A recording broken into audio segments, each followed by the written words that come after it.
Josefina es una mujer que nació y ha vivido la mayor parte de su vida en una isla muy pequeña en el Caribe colombiano que se llama Providencia, en el archipiélago de San Andrés.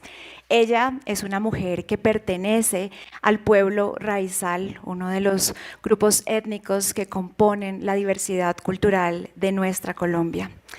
Josefina es una mujer muy valiente y muy inspiradora. Su trayectoria, su lucha, su historia ha motivado mi propia vida profesional y personal. Josefina ha tenido que enfrentar muchas batallas. Yo la conocí a ella en el 2011, cuando conocí sobre su lucha para proteger el mar de los 7 colores, para proteger la reserva de la biosfera Sea Flower de la contaminación por el petróleo. Pero ahora Josefina no solamente tiene que luchar contra la contaminación y contra la degradación ambiental. Josefina también debe luchar ahora contra la amenaza más grande que tenemos como especie, que es el cambio climático.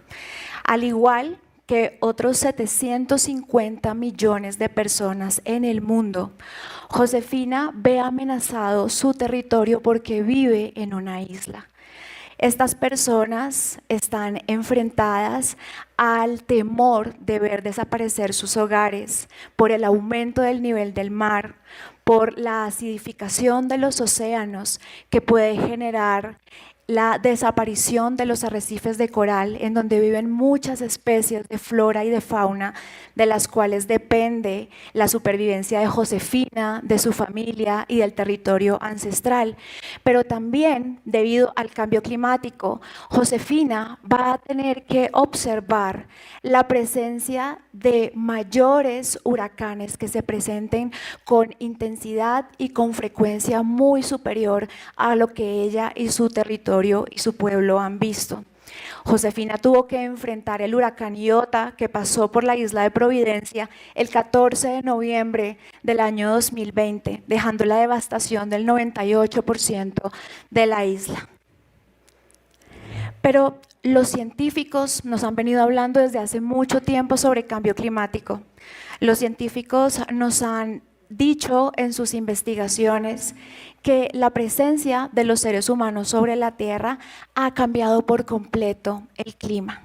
Los científicos nos dicen que nuestro planeta está enfermo y la causa de esa enfermedad son las actividades económicas de las que nosotros dependemos: la agricultura, la ganadería, la infraestructura, la quema de combustibles fósiles que generan gases de efecto invernadero que han cambiado irreversiblemente la temperatura en la Tierra. Y la ciencia también nos ha venido advirtiendo que este cambio en la temperatura está modificando de manera significativa la forma en la que nosotros habitamos el mundo. Estos cambios se observan en cuestiones que son muy cotidianas. Lo vemos en el aumento de la temperatura con el calor extremo e insoportable. Lo vemos con el aumento de los días fríos, días helados. Vemos también que hay una presión mayor sobre la generación de los alimentos y esto nos va a generar incluso un alza en el precio para acceder a los productos que utilizamos básicamente para alimentarnos.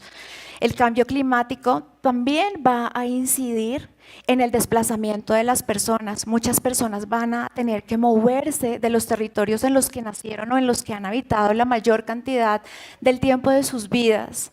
También las enfermedades van a migrar, van a haber enfermedades emergentes, van a aumentar los conflictos geopolíticos y, por supuesto, esto va a desembocar en el malestar social.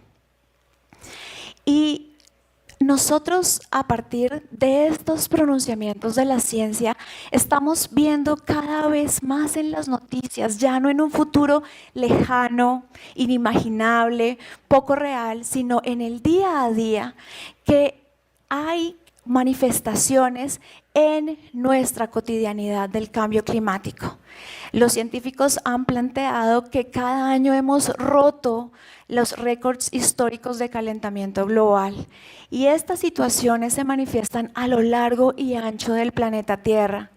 Pero estas situaciones también están generando escenas que son muy angustiosas en América Latina y el Caribe y en Colombia.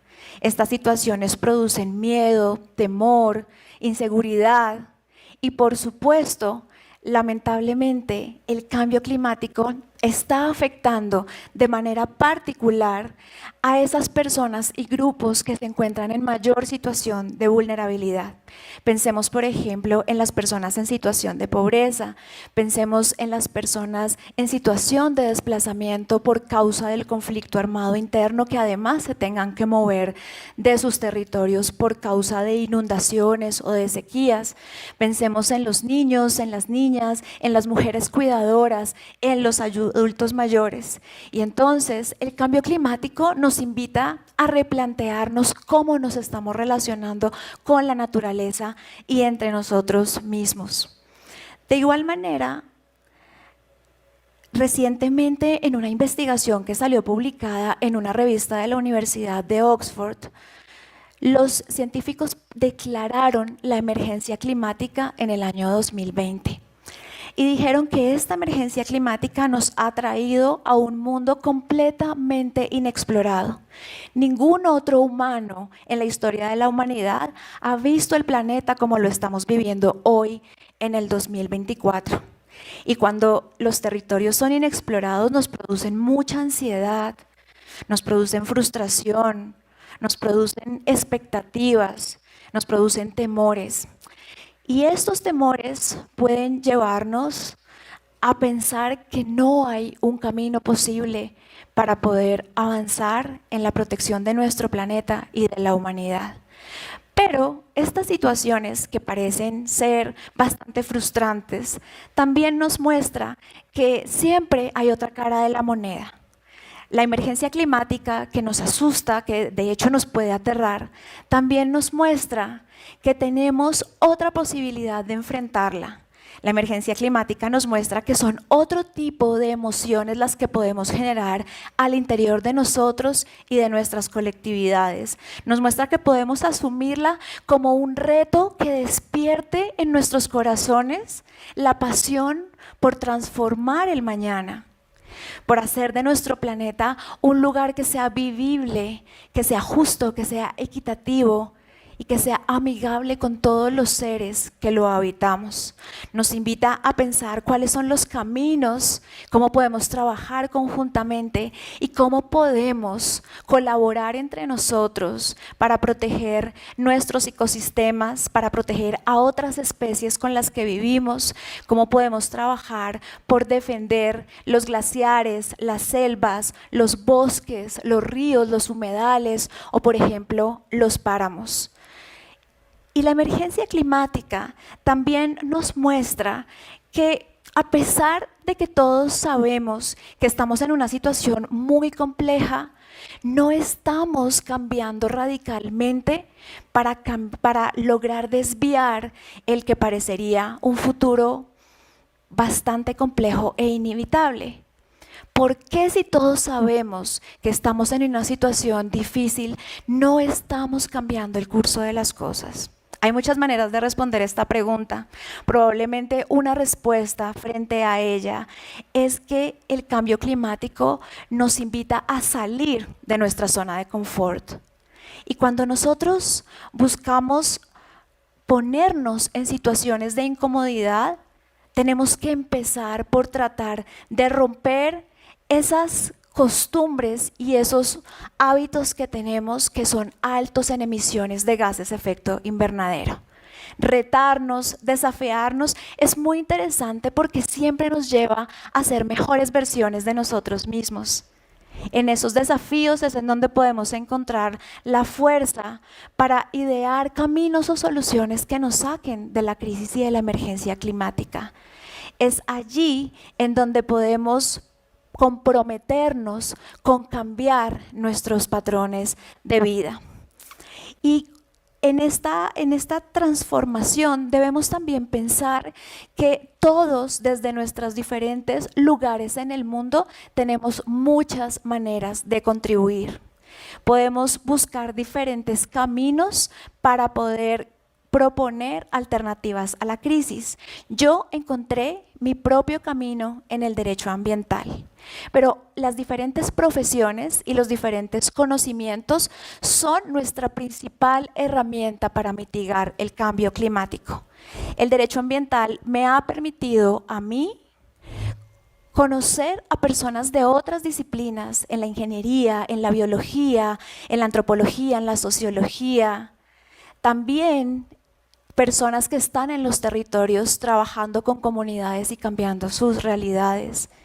Y todo ese conocimiento me ha nutrido desde una perspectiva jurídica. Pero también he podido trabajar con personas de diferentes generaciones, conocer la mirada de quienes llevan más años caminando por la tierra y de quienes están algunos pasos todavía atrás en el recorrido de quienes hemos caminado un poco más. Y esa convergencia de conocimientos y de saberes es muy potente para transformar la crisis climática. La elaboración de análisis y de investigaciones, la realización de cálculos y de proyectos, la generación de espacios de capacitación, los diálogos ciudadanos como el que estamos teniendo hoy son parte de la solución y nos convierten en actores protagónicos de la transformación del mañana. Esos cambios están marcados por la posibilidad de nuestra especie, la especie humana, de generar transformaciones maravillosas. Cuando cambiamos el miedo, el dolor y la frustración, desde la empatía y la solidaridad, somos capaces de hacer cosas increíbles. Piensen ustedes, por ejemplo, en el deporte o en la tecnología. Nuestra especie es capaz de pensar en el bien común más allá del corto plazo y del egoísmo. Y en mi versión de hoy, del 2024, a mis 40 años, si tuviera que hablarle a ella, mi versión de 4 años, en nuestro primer día de colegio, le diría que no hay nada por qué temer, que escogimos el camino correcto, que escogimos un camino que nos hace felices y que amamos, que cada noche nos vamos a dormir con la conciencia tranquila, porque estamos poniendo todo lo que hemos aprendido al servicio de la protección de nuestro planeta. Le diría que todavía tenemos mucho por trabajar, que Colombia y América Latina requieren de nuestro esfuerzo durante las próximas décadas si realmente queremos transformar nuestro mañana. Y quiero decirles que definitivamente la solución está en nuestras manos. O nos salvamos juntos o nos hundimos por separado. No hay otro camino. Y todos podemos encontrar un propósito que nos ayude a contribuir en esta senda de la transformación de la crisis ambiental y ecológica. El Nevado del Cocuy, al nororiente de Colombia, es un glaciar que va a desaparecer en los próximos años. El glaciar se está derritiendo. Pero no podemos simplemente quedarnos cruzados de brazos viendo cómo esto ocurre. Yo quiero invitarles a que cada uno de ustedes piense que todos podemos ser Josefina. Todos podemos, desde nuestro lugar en el mundo, desde el pedacito del planeta, desde la partecita de la tierra en el que nos tocó nacer y vivir, aportar en la transformación desde los conocimientos y desde las interacciones y las experiencias que vamos acumulando. Todos podemos ser Josefina buscando encontrar dentro de nosotros cuáles son esos elementos que nos hacen diferentes y que nos pueden ayudar a contrarrestar la crisis climática en nuestro barrio, en nuestro pueblo, en nuestra ciudad o en nuestro país. Quiero finalizar diciéndoles que estoy convencida que mi superpoder para mitigar el cambio climático es ser mujer, ser abogada ambientalista, ser colombiana y ser latinoamericana. ¿Cuál es el poder de cada uno de ustedes? Muchas gracias.